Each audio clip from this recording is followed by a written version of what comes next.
ರಾಯಚೂರು ಜಿಲ್ಲೆಗೆ ಬಹುನಿರೀಕ್ಷಿತ ಭಾರತೀಯ ವೈದ್ಯಕೀಯ ವಿಜ್ಞಾನ ಸಂಸ್ಥೆ ನೀಡದಿರುವ ಕೇಂದ್ರ ಸರ್ಕಾರದ ನಡೆಯನ್ನು ಲೋಕಜನಶಕ್ತಿ ಪಕ್ಷದ ಜಿಲ್ಲಾಧ್ಯಕ್ಷರಾದ ಎ ಗೋಪಾಲ್ ರೆಡ್ಡಿ ಟೀಕಿಸಿದ್ದಾರೆ. ಕೇಂದ್ರದ ಬಜೆಟ್ನಲ್ಲಿ ರಾಯಚೂರಿಗೆ ಏಮ್ಸ್ ಘೋಷಣೆಯ ಆಶಾಭಾವನೆ ಹೊಂದಲಾಗಿತ್ತು. ಕೇಂದ್ರವು ಅದರ ಪ್ರಸ್ತಾಪ ಮಾಡದಿರುವುದು ಆಕ್ರೋಶಕ್ಕೆ ಕಾರಣವಾಗಿದೆ. ಜಿಲ್ಲೆಯಲ್ಲಿ ಏಕತೆಯ ಹೋರಾಟ ನಡೆದಿದೆ ಎಂದು ತಿಳಿಸಿದ್ದಾರೆ. ಈ ಮೊದಲು ರಾಜ್ಯದ ಕಾಂಗ್ರೆಸ್ ಸರ್ಕಾರ ರಾಯಚೂರು ಜಿಲ್ಲೆಗೆ ಏಮ್ಸ್ ಮಂಜೂರಾತಿಯ ಪ್ರಸ್ತಾವನೆ ಕಳಿಸಿದ್ದಾಗಿ ಆಸೆ ಹುಟ್ಟಿಸಿತ್ತು. ಬಿಜೆಪಿಯು ಇದೇ ನಾಟಕವಾಡಿ ರಾಯಚೂರು ಜಿಲ್ಲೆಗೆ ಅನ್ಯಾಯ ಮಾಡಿ ಹುಬ್ಬಳ್ಳಿಗೆ, ಧಾರವಾಡಕ್ಕೆ ನೀಡಿತು. ಈಗ ಇಲ್ಲಿನ ಜನರ ಭಾವನೆಗೆ, ಹೋರಾಟಕ್ಕೆ ಬೆಲೆ ಕೊಡದೆ ಜನವಿರೋಧಿ ನೀತಿ ಅನುಸರಿಸಿದೆ. ಜನರ ಭಾವನೆಗೂ ಬೆಲೆ ಕೊಟ್ಟಿಲ್ಲ. ಎಲ್ಲ ಪಕ್ಷದ ಸಂಸದ, ಶಾಸಕರು ಈ ವಿಷಯದಲ್ಲಿ ನಿರಾಸಕ್ತಿ ತೋರಿದ್ದಾರೆ, ಸೋತು ಹೋಗಿದ್ದಾರೆ ಎಂದು ಗೋಪಾಲ್ ರೆಡ್ಡಿ ದೂರಿದ್ದಾರೆ.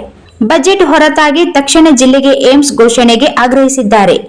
ಈ ಜಿಲ್ಲೆಯ ಸಂಸದ, ಶಾಸಕರು, ಸರ್ವ ಪಕ್ಷದ ಮುಖಂಡರನ್ನು ಒಳಗೊಂಡ ನಿಯೋಗ ದೆಹಲಿಗೆ ಒಯ್ಯಲು ಬಜೆಟ್ ಮೇಲಿನ ಚರ್ಚೆಯಲ್ಲಿ ಈ ವಿಷಯ ಮುನ್ನೆಲೆಗೆ ಬರುವಂತೆ ವಾತಾವರಣ ಮೂಡಿಸಲು ಒತ್ತಾಯಿಸಿದ್ದಾರೆ.